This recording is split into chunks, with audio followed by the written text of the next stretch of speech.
À une époque où les missiles longue portée arbitrent les combats aériens, un avion se jette dans la bataille avec un atout supplémentaire.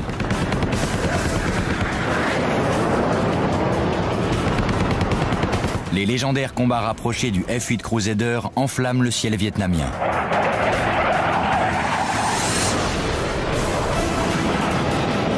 Il y gagne le titre de dernier avion mitrailleur.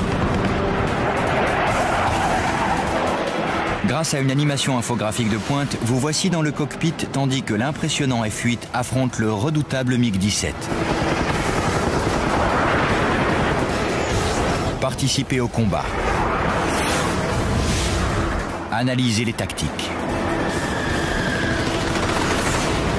Et revivez les duels.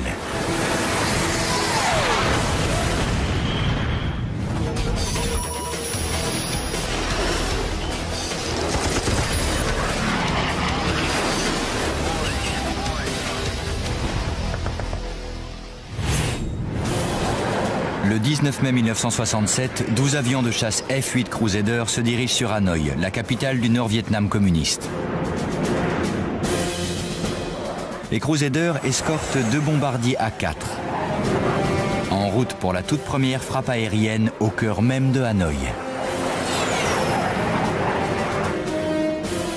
Les A4 vont lancer le nouveau missile à guidage vidéo Walleye sur la centrale thermique de la ville. Le capitaine Paul Speer, pilote expérimenté dont c'est la 150e mission, commande les chasseurs. Nous avions l'ordre d'escorter les 2 A4 jusqu'à leur cible et de les ramener. Nous savions que le largage des Walleye était important et survoler Hanoï n'était pas une mince affaire.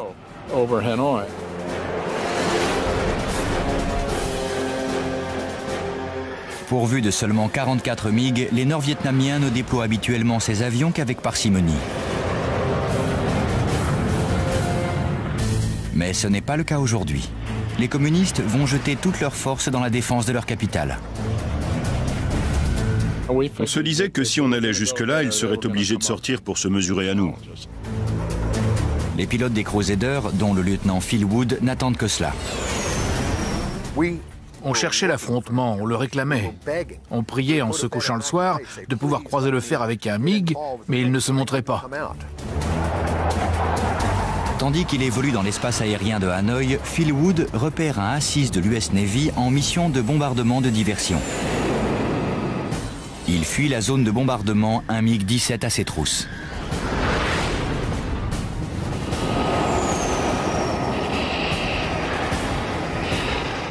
Le MiG lui collait au train, prêt à faire feu sans le moindre doute. Wood doit se glisser derrière le MiG. Il enclenche sa post-combustion et vire à 180 degrés sur sa gauche.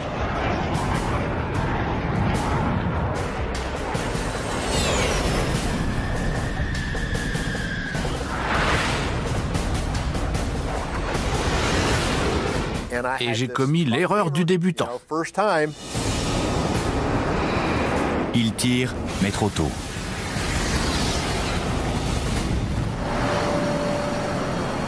Le missile Sidewinder à guidage thermique décroche de sa cible environ à plus de 2 G.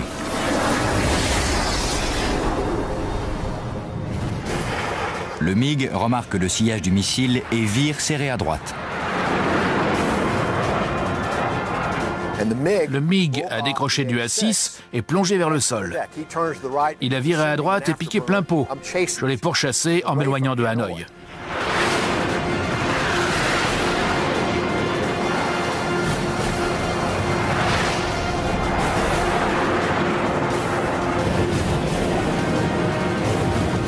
On volait à hauteur des arbres. Je lui collais au train et j'ai ouvert le feu.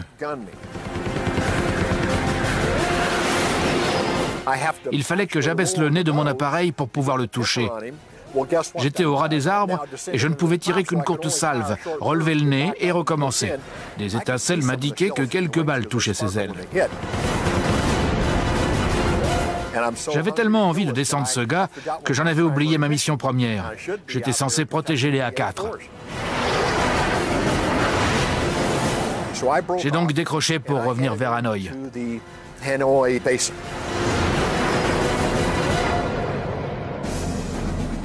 Pendant ce temps, les A4 ont mené à bien leur attaque et prennent le chemin du retour. La seule chose qui comptait à présent était d'atteindre l'océan pour retourner au navire. Mais soudain, un escadron de MiG-17 surgit derrière la formation américaine.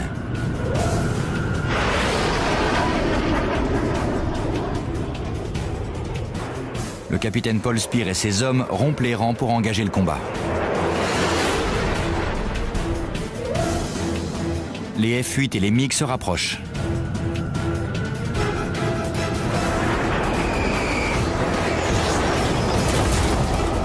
La redoutable réputation du dernier avion mitrailleur va bientôt être mise à l'épreuve. Avec l'avènement du supersonique au début des années 50, l'US Navy a besoin d'un chasseur aéroporté lourdement armé capable de franchir le mur du son. En juin 1953, le constructeur aéronautique James Vought emporte le contrat de conception et de fabrication du nouvel avion à réaction. Le premier prototype du F-8 Crusader prend l'air en moins de 2 ans. Équipé d'un réacteur Pratt & Whitney J57, le nouvel appareil est rapide. Il franchit le mur du son lors de son vol inaugural. Peu après, il devient le premier avion américain à franchir les 1610 km/h.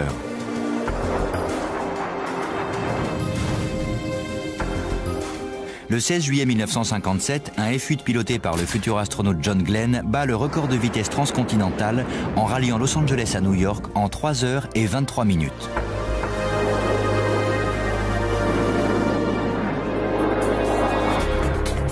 L'avion n'est pas seulement rapide, il est aussi maniable et polyvalent. S'il excelle au combat rapproché, il peut aussi se faire bombardier ou avion de reconnaissance photographique.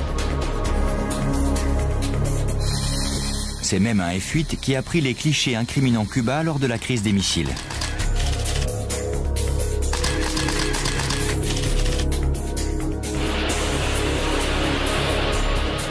En 1957, le Crusader est intégré à la flotte aéroportée et devient rapidement le principal chasseur de suprématie aérienne de la Navy.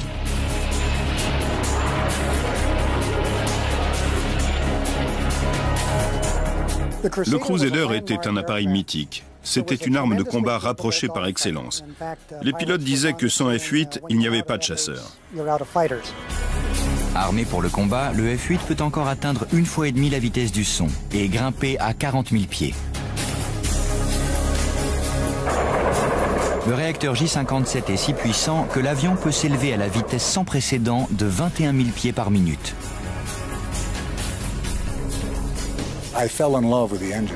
J'ai adoré ce réacteur. Il m'a sauvé la vie tant de fois. Il m'a sorti de grosses difficultés.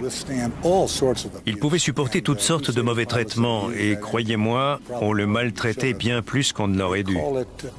On appelait ça la dégradation gracieuse. Ce terme indique une tolérance aux dégâts essentiels pour un avion tactique. Il peut encaisser des coups et continuer à fonctionner. Quand des pilotes s'installent dans un Crusader, ils savent qu'ils prennent les commandes d'un combattant hors pair, capable d'abattre un appareil ennemi avec des missiles.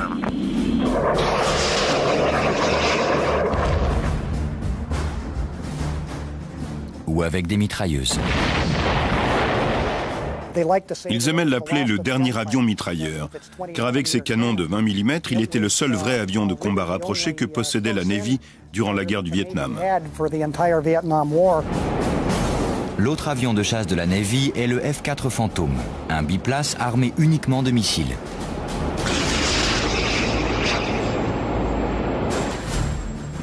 À la fin de sa formation aux États-Unis, on donne au lieutenant Phil Wood le choix entre les deux appareils. Il opte pour le Crusader. J'ai dit, je suis un bagarreur, je suis pilote de chasse. Je veux un avion à moi tout seul. Et il avait la réputation d'être le champion incontesté. Le 19 mai 1967, cette réputation est mise à l'épreuve comme jamais. Lorsque surgit un escadron de MiG-17, le capitaine Paul Speer et ses Crusaders se séparent et se répartissent les cibles.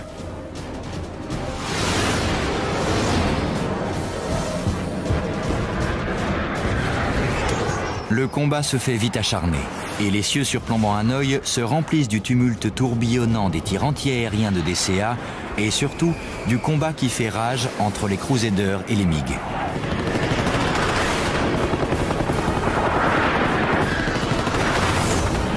Paul Speer est au centre de ce chaos. Il tourne la tête à gauche et aperçoit un MiG en approche rapide à 7 heures. Speer se retourne contre son agresseur. Et les deux combattants se retrouvent alors engagés dans un combat rapproché. Une seule erreur peut faire la différence entre la vie et la mort.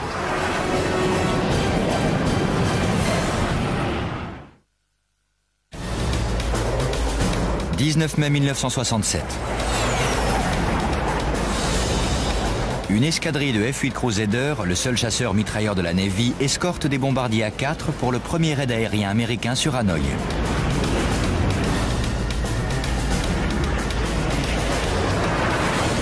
Des MiG-17 se précipitent pour attaquer les Américains sur le retour. Paul Speer se retrouve bientôt engagé contre l'un de ces MiG, dans une manœuvre de combat aérien délicate. Les ciseaux barriqués.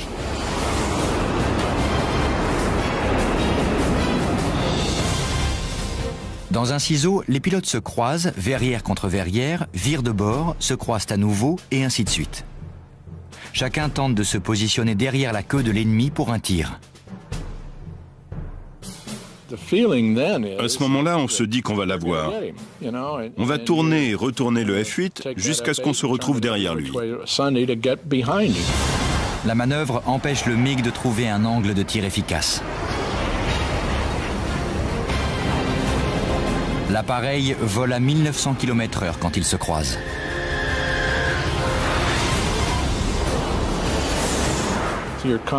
On prend des jets en permanence.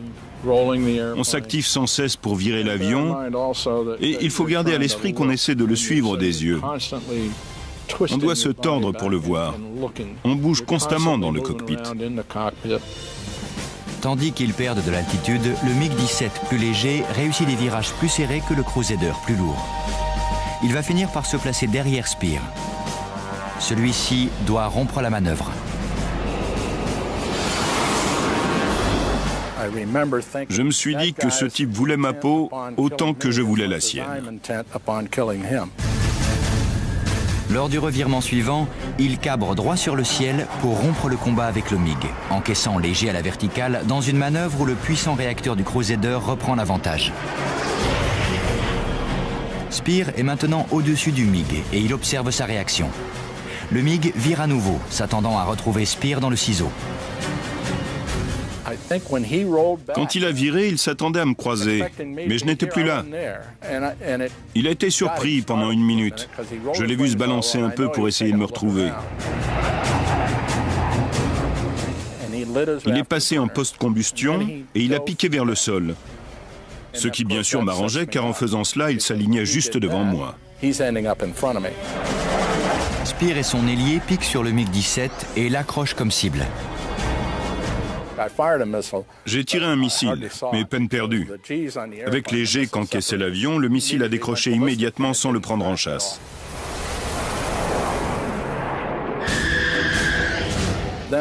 Puis je me suis repris un peu et je me suis calé. J'ai alors réalisé que j'étais à portée. J'ai tiré un deuxième Sidewinder qui l'a accroché et explosé près de sa tuyère. Le Sidewinder s'élance à plus de 2 fois la vitesse du son et pulvérise la queue du MiG.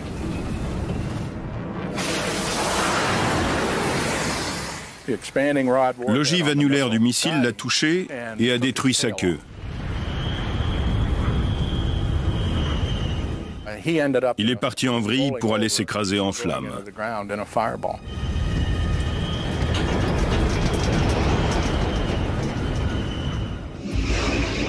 Quand il trouve sa cible, le Sidewinder à détection de chaleur s'avère redoutable. On l'équipe souvent d'une ogive annulaire constituée d'un câble d'acier de 92 cm de long qui, lors de l'explosion, se déploie en un anneau géant qui tourbillonne. Il suffit au missile d'être assez près pour que le câble cisaille l'appareil ennemi.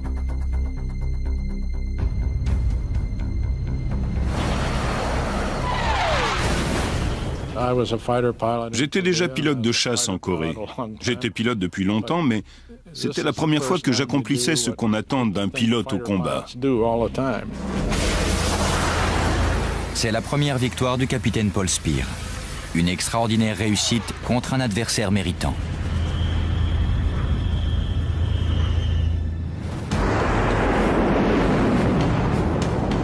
Le MiG-17 accuse une génération de plus que le Crusader.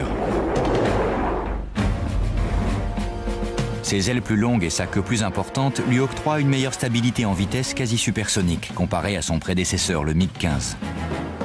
C'est aussi le premier chasseur soviétique équipé d'un réacteur à post-combustion, le Klimov VK-1F.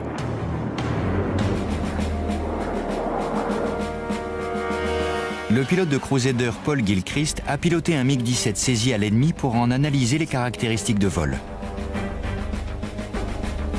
Le MiG-17 est un avion extraordinairement maniable, sous les 800 km/h. Au-dessus de cette vitesse, il faut être Arnold Schwarzenegger pour faire virer l'appareil.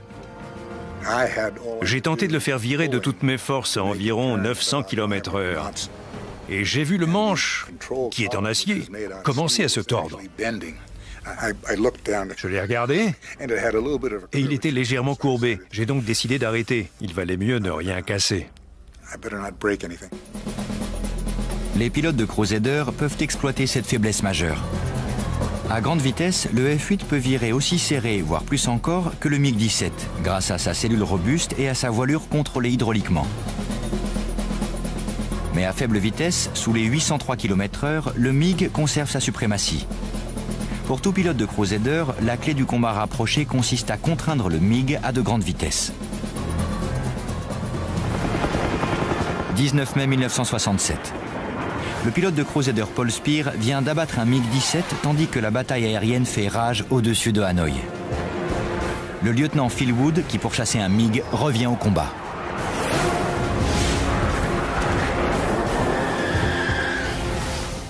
C'était surréaliste.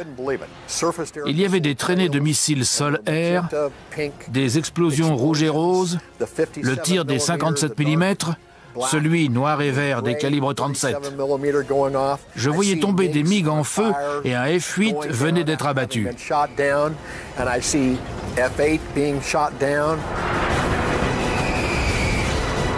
Wood se lance dans l'action en quête d'une cible. Et puis j'ai entendu les balles qui passaient près de mon cockpit. Elles claquent quand elles franchissent le mur du son.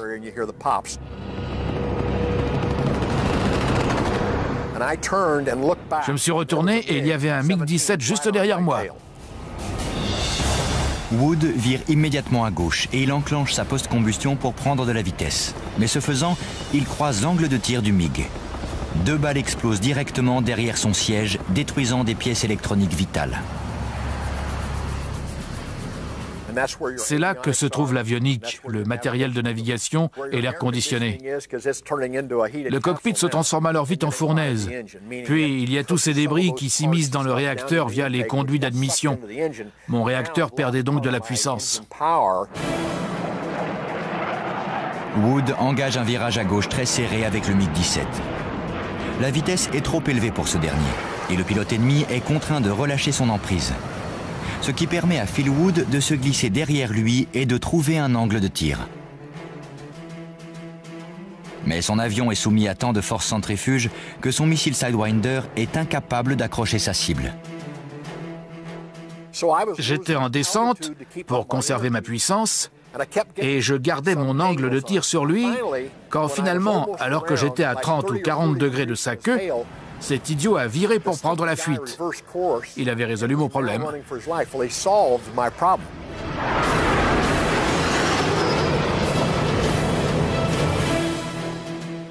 Le MiG sort de sa spirale et permet à Wood de se redresser et de soulager son avion de la force centrifuge. Il peut désormais verrouiller son missile sur l'ennemi. J'étais sur ces 6 heures à environ 1800 mètres. J'ai largué mon missile. Il a quitté son support et s'est dirigé droit sur sa queue qu'il a sectionnée.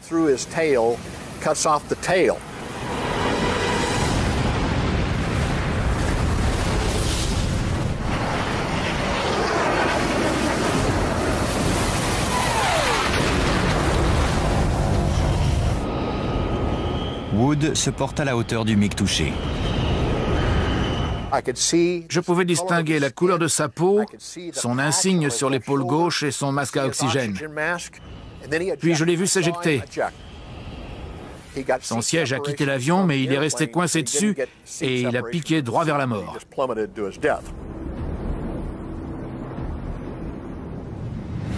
C'est la première victoire officielle de Phil Wood.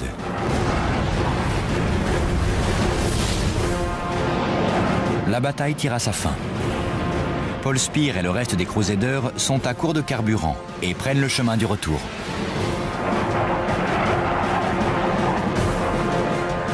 Wood se dirige vers le golfe du Tonkin, à 129 km de là. Mais son avion est endommagé. Ses instruments de navigation sont hors service, il n'a plus de radio. Et pire que tout, il a une fuite de carburant. S'il est contraint de se poser, il sera fait prisonnier et les Nord-Vietnamiens n'auront aucune pitié pour un pilote américain qui vient d'abattre un MiG.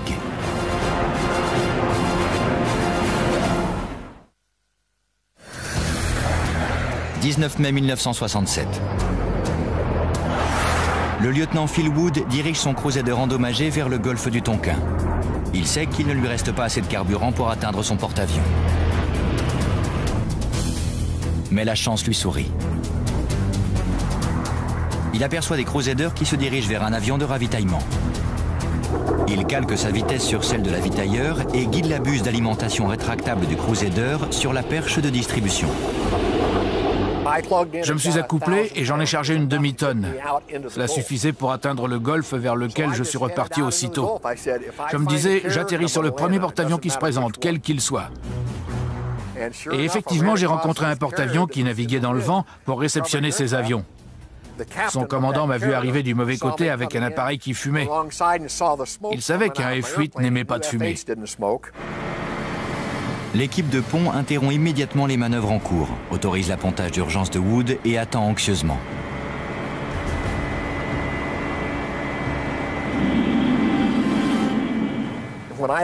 Quand j'ai atterri et que j'ai accroché le câble d'arrêt, tout le carburant a été projeté dans la chambre de combustion et la queue de mon avion a explosé. Mais j'étais à bord. Je ne savais pas de quel porte-avions il s'agissait. J'ai regardé son numéro, le 63, et j'ai su que j'étais sur le Kitty Hawk. Ce que j'ignorais alors, c'est que 17 ans plus tard, je commanderais ce bâtiment. Durant leur première mission au-dessus de Hanoï, les Crusaders ont protégé leurs bombardiers et descendu 4 MiG. Nous sommes retournés au navire et tout le monde était ravi de cet affrontement avec les MiG. C'était notre premier vrai combat. On avait remporté une belle victoire aérienne ce jour-là, la première pour les Crusaders. Mais les Nord-Vietnamiens peuvent aussi revendiquer leur part de victoire. La centrale de Hanoï a survécu. Le missile Walleye, supposé pénétrer à l'intérieur par une fenêtre avant d'exploser, s'est heurté au mur épais du bâtiment. De plus, l'avion du lieutenant Wood est définitivement perdu et leur DCA a abattu 2 Crusaders. Le dernier avion mitrailleur s'avère excellent au combat. Mais à ce stade de la guerre, les combats rapprochés avec les MiG restent rares.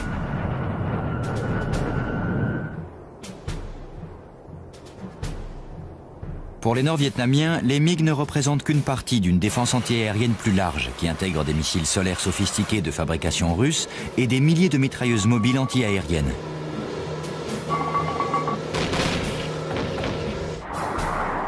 Les Crusaders sont souvent chargés de frapper ce réseau de défense antiaérienne. Le F-8 pouvait transporter pas mal de bombes. On pouvait fixer 2 râteliers à bombes sous les ailes. On essayait de l'éviter car nous étions avant tout des pilotes de chasse, mais on avait cette capacité. Le Crusader est cependant plus souvent utilisé comme escorte pour protéger des appareils d'attaque au sol comme le A-4 Skyhawk. Le 14 décembre 1967, la 16e unité aéroportée à bord du porte-avions Oriskany est chargée d'une seule mission: larguer des mines dans le delta de la rivière Rouge, à 65 km au sud-est de Hanoï.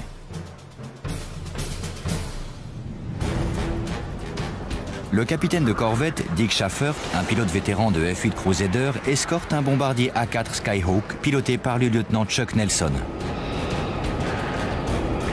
Schaffert et Nelson s'élancent dans les cieux ennemis au-dessus de Tai Binh.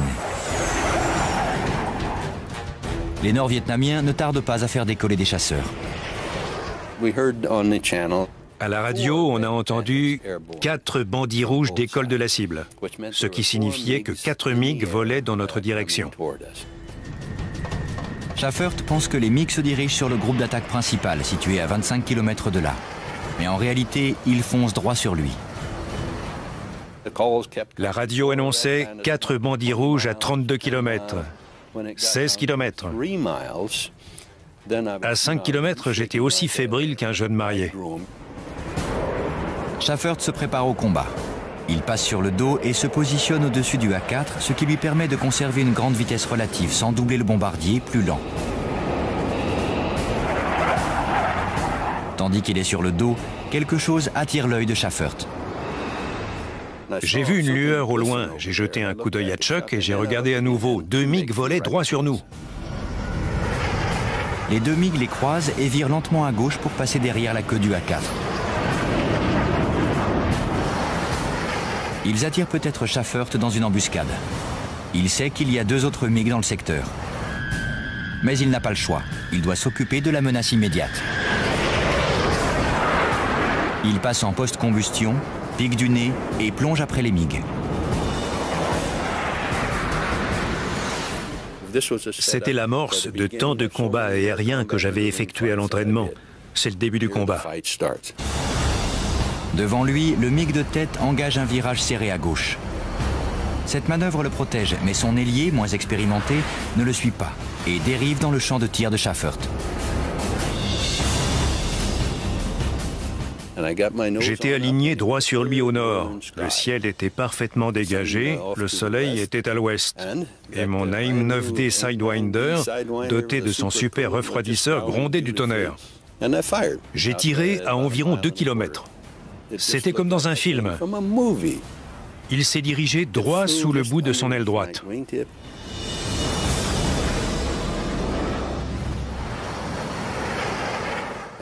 Et il est passé dessous sans exploser. Il a disparu dans la nature. Je n'en croyais pas mes yeux. C'est comme tirer sur un vol de canard qui passe au-dessus de vous sans rien voir tomber. Le MiG plonge. Schaffert prépare un autre tir. Mais soudain, à 9 heures au-dessus de lui, un autre MiG plonge sur lui. C'est l'embuscade qu'il redoutait.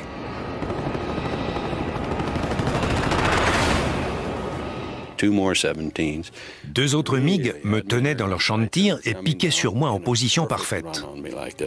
Bon sang, il fallait que je me ressaisisse. Il n'était plus question de faire un carton facile, il fallait affronter ces types. C'est le début de l'un des plus longs combats rapprochés jamais répertoriés.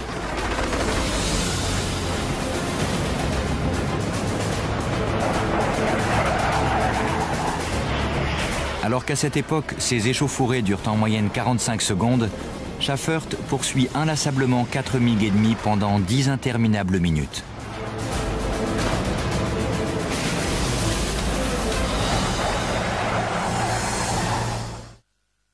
« 14 décembre 1967.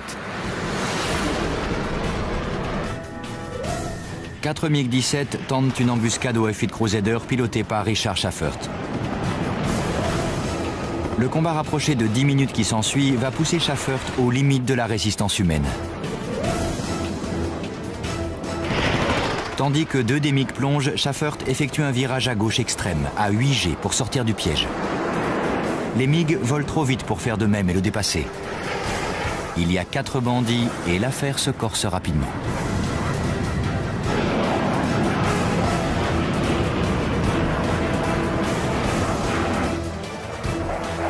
Le A4 qui l'escortait s'est échappé.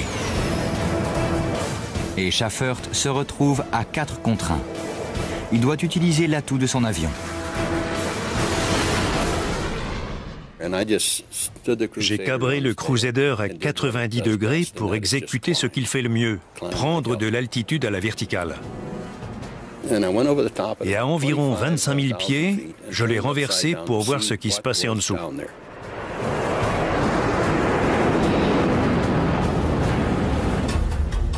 Les deux premiers MiG sont ici, virant en descente à gauche pour tenter de reprendre de la vitesse. Les deux autres sont là. Ils essaient de monter à l'altitude de Schaffert. Lors de sa première manœuvre, il plongera en croisant les MiG en pleine ascension, puis attaquera les deux autres qui sont des cibles plus vulnérables à cause de leur manque de vitesse. Débordé par le nombre mais pas par la peur, Dick Schaffert pique vers le sol. Le Crusader hurle en dépassant à 834 km/h les MiG en montée. À 10 000 pieds, il commence à rétablir. L'énorme force de gravitation du piquet lui arrache son masque à oxygène et son microphone. Il ne peut plus appeler à l'aide par radio. La gravitation déforme de plus en plus le visage. Et le mien était tellement écrasé vers le bas que je ne pouvais pas parler. Je n'avais pas besoin de micro de toute façon. Il aurait suffi que j'ouvre le cockpit pour qu'on m'entende. Schaffert réussit à se rapprocher à 6 heures des deux premiers MiG. Ceux-ci virent serré à gauche pour tenter de semer le Crusader. Schaffert se place pour un tir de Sidewinder. Pour accrocher son missile, il doit s'aligner à moins de 20 degrés de la queue du MiG.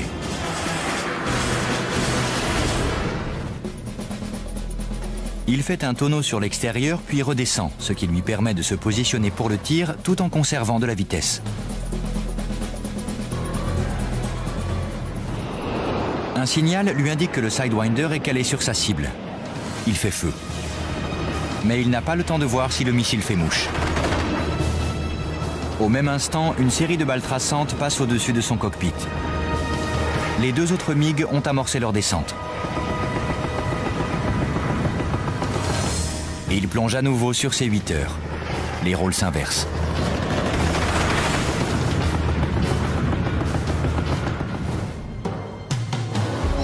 Schaffert est ici. La deuxième équipe de MiG est là. Il doit voler à l'instinct pour échapper à un autre piège. Les combats avec des MiG se jouent à la nanoseconde près. À un moment, ce n'est qu'un point au loin, et l'instant d'après, il est sur vous. Schaffert improvise immédiatement une manœuvre inédite.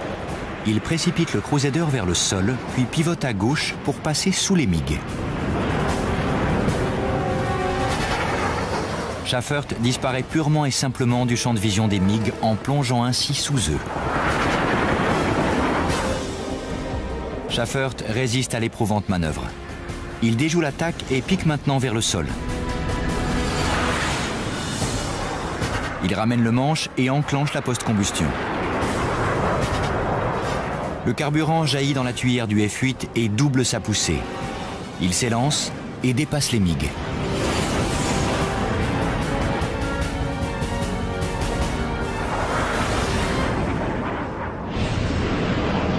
Ces derniers tentent de suivre, mais leurs réacteurs, moins puissants, ne parviennent pas à grimper aussi vite que le Crusader.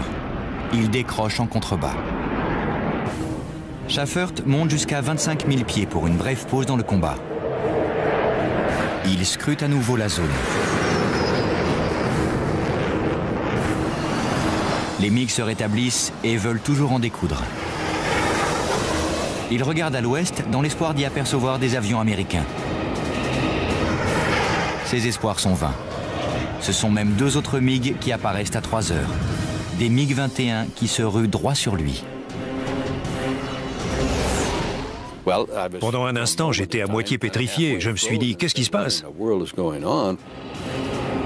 Tandis que Schaffert les découvre, ils tirent leur missile à infrarouge Atoll, une copie du Sidewinder américain.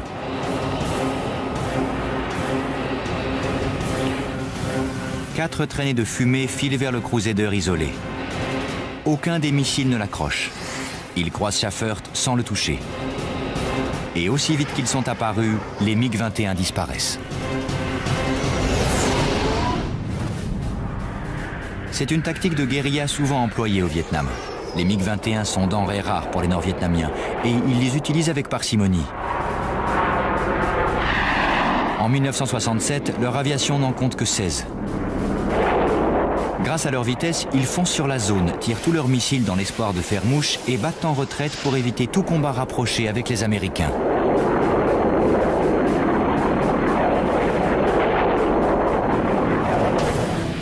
L'épuisement dû aux contraintes physiques de ces longues minutes de combat commence à peser sur Schaffert.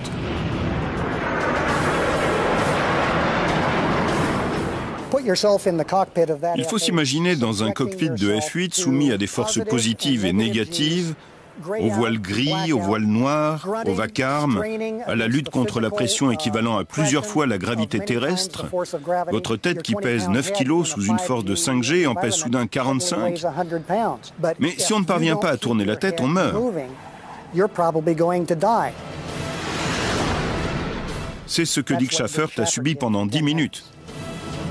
Mais Schaffert est après les MiG et il n'abandonne pas. Le combat continue. Il fixe son attention sur les MiG-17, 10 000 pieds sous lui. Ils arrivaient sous ma position et c'était ma chance de pouvoir utiliser mes mitrailleuses. Les MiG-17 sont ici. Schaffert les surplombe. Il peut virer à gauche et entamer un piqué sur eux.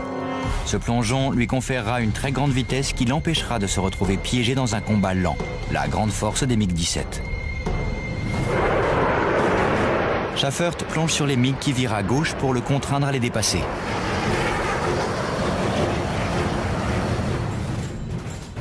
Schaffert doit rompre avec les MiG. Il va d'abord effectuer un tonneau sur l'extérieur, puis en descente, il tirera sur l'ailier. Mais au lieu d'observer l'impact du missile sur la cible, il fera à nouveau un tonneau pour se positionner dans le sillage du MiG de tête.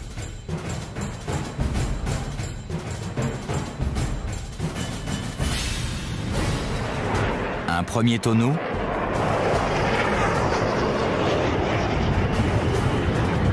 Puis Schaffert tire son dernier missile sur l'ailier. Nouveau tonneau. Durant la descente, il arme les mitrailleuses. La manœuvre osée est payante. L'ailier est maintenant hors de combat et le MiG de tête est dans le champ de visée de Schaffert.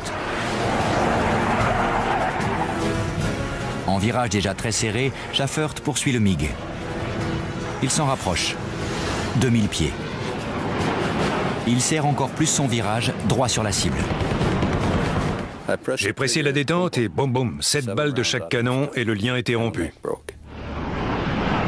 La force de gravitation est telle qu'elle enraye ses 4 canons. Le dernier avion mitrailleur est maintenant sans mitrailleuse ni missile. Une nouvelle mission lui incombe dans la fureur du combat. Survivre.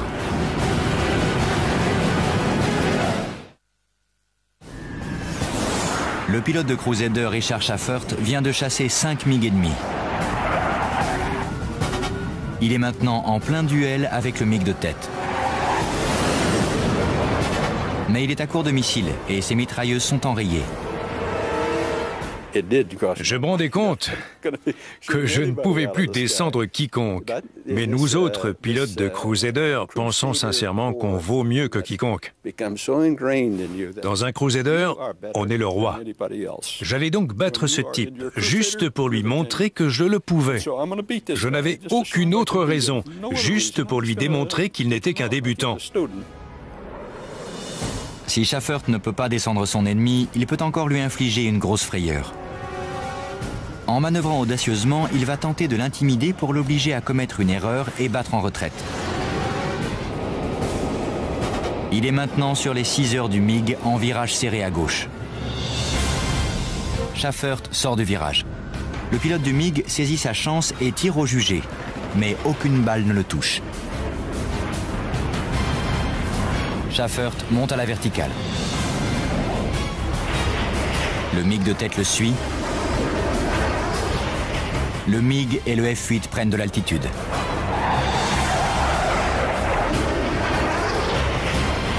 Schaffert perd de la vitesse au sommet de sa montée et il pique vers le sol. Le MiG fait de même. En bas de leur descente, ils se croisent et montent à nouveau. Tandis que chaque pilote tente de prendre l'avantage, ils se lancent tous deux dans une manœuvre complexe. Les ciseaux barriqués verticaux, ce que les pilotes appellent un combat tournoyant autogénéré.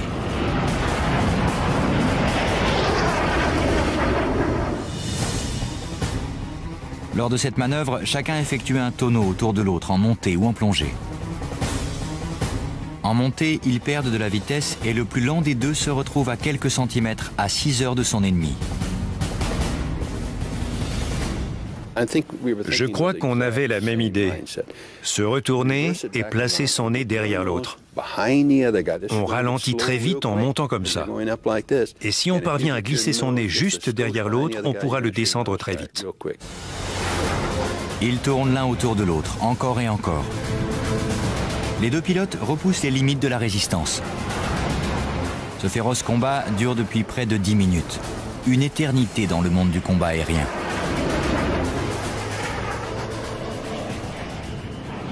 Je commençais à le sentir de mieux en mieux placé pour me descendre à chaque revirement.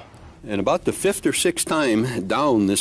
la 5e ou la 6e descente, j'ai vu qu'il aurait assez d'angle sur la suivante pour que j'entre dans son champ de tir. Schaffert doit agir. Maintenant. Ils atteignent la base d'un autre ciseau et Schaffert rompt brusquement la manœuvre. Le pilote du MiG est pris de court et Schaffert, au maximum de ses 7 tonnes de 158 de poussée, s'éloigne du MiG au ras des arbres.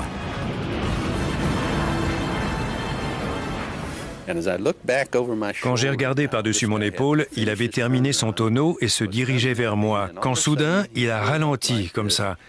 Il était à environ 2,5 km. Il mettait lui aussi fin au combat. Le combat rapproché de Schaffert est un exemple quasi parfait de la maîtrise et de l'optimisation des capacités d'un avion. Tout élève pilote l'étudie désormais dans ses moindres détails.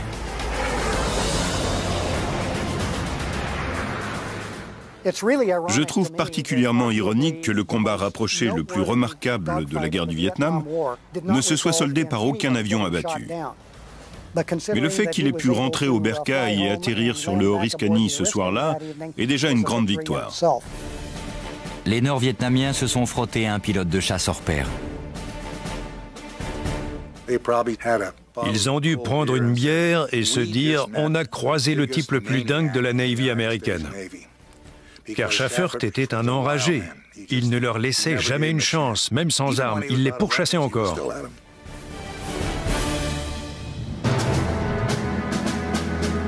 Durant la guerre du Vietnam, le F-8 Crusader a enregistré un taux de victoire astronomique. 6 MiG abattus par Crusader perdu. Mais les incendies au sol, les missiles solaires et les accidents ont commencé à en diminuer le nombre. À la fin des années 60, il est lentement remplacé par le F-4 Phantom. C'était la guerre froide et on craignait la menace des bombardiers russes. Doté d'une plus grande vitesse de pointe, le Phantom pouvait s'y rendre plus vite. Il grimpait aussi plus vite. Le F-4 était franchement plus adapté à cette mission. On a construit plus de 1200 Crusader. Mais en 1987, la flotte américaine réforme le dernier F-8. Le succès des Crusader en combat rapproché a des conséquences à long terme sur l'aéronaval. On l'a qualifié de dernier chasseur-mitrailleur, mais c'est faux. Les missiles n'ont pas supplanté les mitrailleuses auprès des pilotes avisés, contrairement à ce que pensait l'état-major.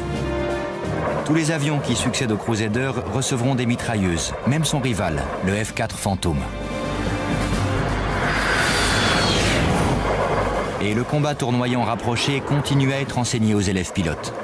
Des tactiques que le F-8 Crusader et ses pilotes exécutaient à merveille.